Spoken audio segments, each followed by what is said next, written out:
Welcome to another episode of Ask a Lobbyist. Today I'm here with Mira Maria Kontkanen. Hyppytyynytyydytys. That is not a word. There's no way that's a word. Do I pronounce that correctly? You pronounce Almost. it excellently. Okay. Finnish is a difficult language, so you did a great job. Thank you.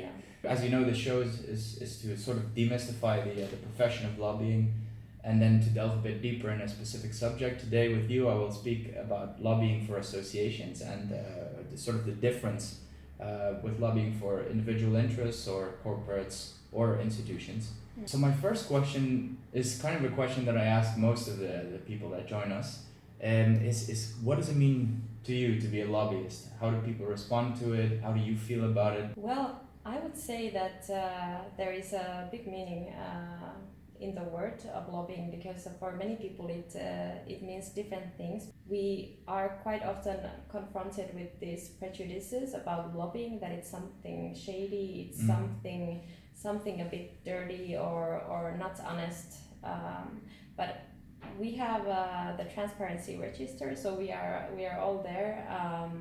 So we know who is actually here lobbying, and we do have some framework for lobbying and rules for lobbying, and it's basically just about giving the right information to the decision makers that we could do actually better regulation for our companies. So when does that happen for you? I mean, for me, it's really it's when I go to a birthday party and people ask, "What do you do for a living?" My mind already goes, "Oh, here we go again." Yeah. You have to explain that you're a lobbyist. The first question then would be, "What does a lobbyist do?" Yeah. And then when they realize it's something they've heard of, they immediately make a link to, corruption and all the American things that you see in movies. Do you find that true for yourself as well? Well, definitely. Usually, if I answer to this birthday question, I'm a lobbyist, it's like, everyone's like, oh, what is this? What is this thing? Well, I would say that there is a misconception because of the American movie and TV production that has actually kind of shown this American way of lobbying. I don't know if it's true because I've never lobbied in the States, but I would say that this has a negative effect. In Europe, I think we are quite well ahead with the transparency. There is of course a lot to do still, but I think we're on the right path. But yes, definitely I run to this question quite often, but I just basically tell them I work for SMEs of Finland, and they need us there. They need us to tell to the European institutions that what are their actual needs and what kind of legislation they need, if they need it at all. But in the United States, there's such a difference. Like, it's totally fine to finance somebody's campaign during political season, and then obviously you would expect something in return. That isn't the case here. Here, when you want to offer a gift, for instance, somebody work for a client that made little miniatures of the transportation models they use. We want to give them to the people in the European Commission, just as a little souvenir and to keep us in mind. And the first question is, how much do those things cost? Because if it's more than 50 euros, they're not allowed to take it. It's a big difference between saying no to a gift over 50 euros and to accept 500,000 in campaign support. Yeah, exactly. We were talking about the Brussels bubble, partly because it's so small and everybody kind of knows each other after a while, and reputation therefore is very important but also very fragile. So I feel like if you are doing something shady or you start lying, your career is over very soon. Exactly. So we're sort of self-regulated that way. Exactly, definitely. And I think one of the advantages, I'm speaking on my organization's behalf, is that when we are a Finnish organization, quite often we face this kind of positive connotation about the Finns, that you are so trustworthy. I trust you. You always base everything on the facts, and you are quite straightforward, but whatever you propose, you usually have some idea behind it and some facts around it. So I would say that yes, the reputation, if you give even one time not clarified data or some false information, you're not gonna get the meeting the next week, or it's gonna basically destroy your career. Yeah. You're fired. One of the things you wanted to point out to the people watching is that our profession isn't as glamorous as most people seem to think, that every lobbyist is very rich and makes a lot of money, that everything is glitter and glamour. How do you feel about that? Well, I would say that the Belgian taxation takes whatever you're earning, they will take half of it at least. Yeah, exactly. But apart from that, it's a lot of work. So many of the lobbyists here are working on a really regular salaries, but work immense hours. So it's really a job that requires quite a lot of your personal space as well. So it's more about, my boss always says that it's a lifestyle, and it really is a lifestyle. When you finish your office work, let's say around 6 in the evening, you're never sort of off, because if there is something going on in the European policy cycle, you just have to provide what there is to be provided. So you have to be actually following the EU policy cycle rather than you determining your good night's sleep or perfect lunch hours. Yeah, that's probably also why we have an exodus of people here in August. When the parliament goes to sleep, it's pretty much the only time we get to take off. There's no such thing as a free lunch. Because people at those birthday parties we mentioned earlier, they usually say, oh, you guys are, having free lunches and dinners all the time, and this cocktail party here and a gala there. How do you interpret that sentence?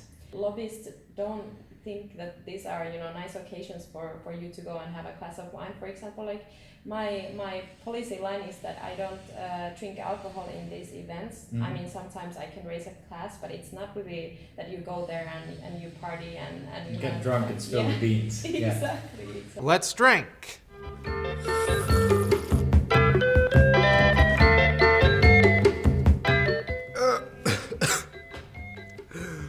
She's a sour one. No, I remember when I was still studying, which is a long time ago now, and getting old.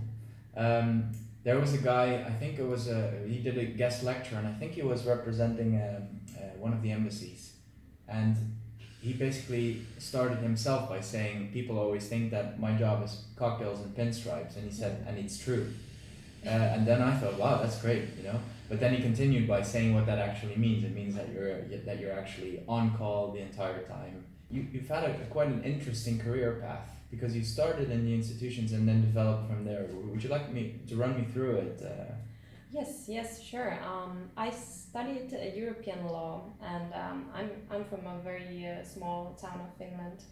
I was really interested about EU affairs, which is not very common for my region. I would say that most of the people are not really aware of what is happening here in Brussels or at the EU level. But I was quite interested about it, and to be honest, I didn't imagine my career here in Brussels, but of course it's a very natural place to end up if you study something EU related. I did have some experiences also from the public sector, so I was working for the permanent representation to the UN, and also in the Council of Europe in Strasbourg. So basically you did like a number of institutions already before you started being a lobbyist. My next question will be a bit cheeky, obviously. Which one do you like better? Well, I definitely will answer honestly to you. I love lobbying. You get so much wider perspective from the private side of things, because when you are, for example, working for the Commission, you are always dealing with quite limited topics. For me, for instance, as I represent a horizontal organization, I get such a great viewpoint on the European politics as a whole. So I would not change this freedom that I sort of have in the lobbying, because I would say that lobbying is a bit like artwork, and you of course have certain frame that you are working in, but mostly I would say that you have more freedom. You get a wider perspective of things than you would get in the public sector. But having worked in the institutions and now being on the other side, basically, how did you perceive at the time that people? How did they look at lobbyists? Were they like a necessary evil, or did they find them useful or annoying? What's What was the Yeah. common feeling about lobbyists? I think it really depends on the institution. In the United Nations scheme, I found personally that you had different kind of lobbying there. So you had NGOs quite a lot who were sometimes very provocative. NGOs, non-governmental organizations. Yeah, they do important work, but sometimes the ways that they communicate to public officials, it's not really communicating the message through. So it might be too confronting in a way. And I think what kind of lobbying we do in the EU affairs, I think it's kind of very nice and smooth it out. So we all know the way how to lobby and how to communicate the message most effectively. You always need to have the data. You don't need to have this very big confrontations. Whenever the data and your message is really based on facts, you don't need to use this campaigning tactics to provoke the officials. Yeah, I think you're right. There's a lot of there's a different way to your approach. I think also depending on which institution you are approaching and what time of the political season. Like what you said about the statistics. If you go to the European Commission, what they care about most is facts and figures. They need to have stuff on paper. They need to justify why they're doing something or why they decided not to do it. But in my opinion, and it's my personal experience, when I go to the European Parliament, things are a bit different. They should care about the statistics, and they do, but they also care about headlines and they care about being re-elected. So they have a bit of a different approach. And there, I think maybe the campaigning sort of style sometimes helps. Because in May next year there's elections, and there's sort of almost a running joke in Brussels that everything you want to do factually needs to be before the summer. After that, headlines. So we need to lobby in a more emotional way, whereas before we are much more theoretical and much more fact-based. You're definitely right. I think the policy cycle has a big impact on the way that we need to lobby. Now things are getting really politicized in the parliament and in the council as well. And I think the generalization that you made, that with the commission you always provide facts and you need to stick to the facts and figures, that's correct. And with the parliament you have maybe more leverage, and you also need to be more delicate about who you're approaching there, and what kind of way of approaching you for example do to specific parties or specific country MPs. So now you're working for an SME association, Finnish small businesses basically you're representing. So my question, I have had corporate lobbyists here, people from NGOs as well that we discussed earlier. Now you're here working for an association, which is also where I'm coming from, association world. For you, is there a difference, and what is the difference when you're lobbying for an association as opposed to like a single interest or an institution? I think there is a huge difference. I represent the SME organization, which is actually represented in the local, the regional, and then the national and EU level. So whenever we provide the data or our points of view to the institutions, we can always, implicate quite directly what are the impacts on the very grassroots level. We always know what is actually happening at the ground level, and also it's totally different when you talk from the point of view of 115,000 enterprises compared to one big enterprise. Definitely, that's my experience too.